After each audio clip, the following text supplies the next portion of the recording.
Morning everyone. Naglindol dito sa amin.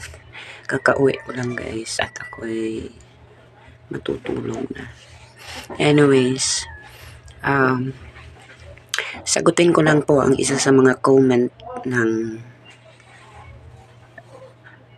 nag-comment sa video ko po kahapon. Huwag na natin i-drop ang name. Ano daw ang ginagawa ng mga taga Cebu?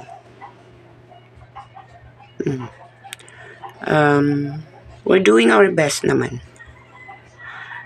Ako, kahit nakatrabaho po ako, I'm always into checking I always check my messenger. Si Ma'am Luz, ang laki-laki ng tulong niya. Laki na nga ng nagastos niya dito sa ating Wow Cebu. Kay Ma'am Luz Sampere. Si Ma'am Lenny naman, very din siya sa pag-update ng mga nagbabayad. Yung mga members po ng Team Cebu, pasensya na po, wala po kami mga pera.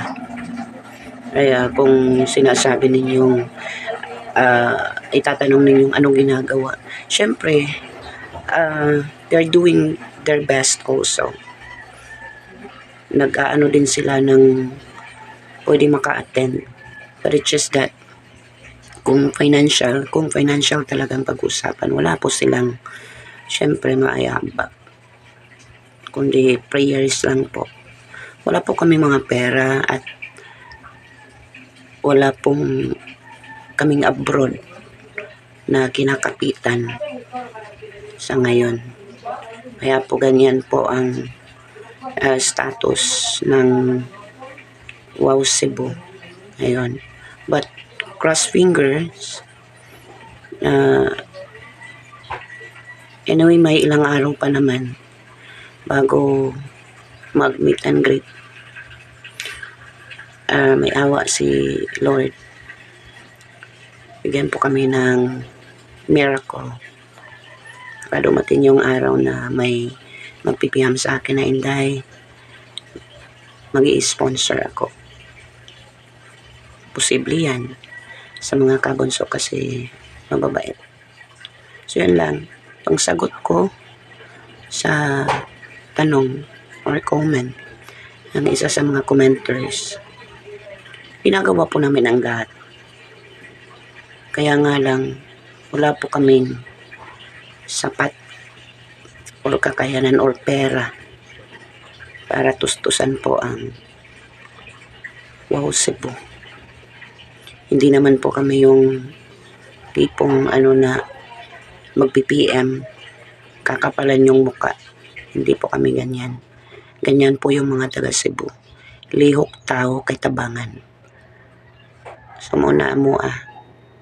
So then again, nananawagan pa rin po ako sa ating mga kabunso. We're still accepting donation. Sana po matulungan niyo po kami. Ilang araw na lang po. 23 na ngayon. Kahit pa konti-konti lang po. Para po sa aming bunso, sa ating bunso. Ano pa talaga kami? Sana matulungan niyo po kami, mga kabunso. Alam kong sunod-sunod ang mga event. Malapit na din ang Hong Kong, pero ang Hong Kong all set na po sila. Parang ilang days na lang, no? Kasi nga may mga taga labas ng bansa o mga nagtatrabaho sa labas ng bansa ang nag-back up dyan din. So, sa mga nasa Hong Kong or papunta ng Hong Kong, mag-ingat po kayo, mag-enjoy lang po kayo sa meet and greet sa Hong Kong Part 2.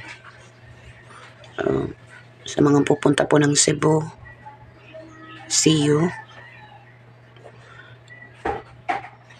See you soon. See you on February 14. So, yun lang. Nanawagan again na sana masuportahan niyo po kami sa aming Wow Cebu. Kasi malaki pa talaga ang ano namin para sa ating cost and everything. Cost and everything. Oh, basta. Kasi kung baka kine-question nyo po, bakit malaki pa? Kasi kailangan nating mag-ano sa charity ni Bunso din at yung talent fee ni Bunso, guys. Magkano lang naman yung tika? 2,000. Diba? Tsaka nasa kalahati pa tayo. So, malaki. So, wala pang sponsor. Ganong sponsor. So, ayun. Sana kahit konting suporta, appreciate po namin yan. God bless, guys. Ako po'y matutulong. Shoutout po sa may mga extra dyan. Taka naman. Thank you. God bless.